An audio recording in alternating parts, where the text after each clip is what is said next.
उत्तर प्रदेशातील कानपूरमधून एक अत्यंत धक्कादायक आणि सुन्न करणारी बातमी समोर येते. कानपूर परिसरात एका शिकाऊ विमानाचा भीषण अपघात झाला. या दुर्घटनेत 2 जणांचा दुर्दैवी मृत्यू झाल्याची प्राथमिक माहिती मिळते. अपघातानंतर विमानाचे झालेले अवशेष पाहता या दुर्घटनेची भीषणता स्पष्टपणे समोर येते.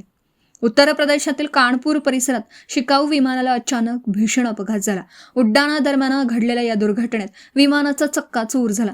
तर या विमानात असलेल्या 2 जणांनी आपले प्राण गमावले आहेत. अपघाताची माहिती मिळताच स्थानिक नागरिक आणि बचाव पथकाने तत्काळ घटनास्थळी धाव घेतली.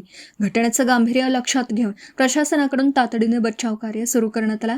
दुर्घटनेत प्राण गमावलेल्या दोनही व्यक्तींची ओळख पटवण्याचं काम सध्या पोलीस आणि प्रशासनाकडून सुरू आहे. दरम्यान हा अपघात नेमका कशामुळे झाला? विमानात काही तांत्रिक बिघाड झाला होता की मानवी चूक झाली? याचा शोध घेण्यासाठी प्रशासनाने उच्चस्तरीय चौकशीचे आदेश दिले आहेत. दरम्यान वारंवार होणाऱ्या शिकाऊ विमानांच्या अशा अपघातांमुळे पायलटच्या सुरक्षिततेचा आणि प्रशिक्षणादरम्यानच्या सुरक्षेचा प्रश्न पुन्हा एकदा ऐरणीवर आला.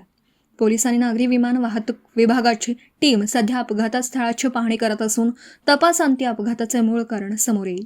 या भीषण अपघातामुळे संपूर्ण परिसरात एकच खळबळ उडाली. या घटनेप्रकरणी प्रशासकीय तपासातून काय नवी माहिती समोर येते याकडे सर्वांचं लक्ष आहे.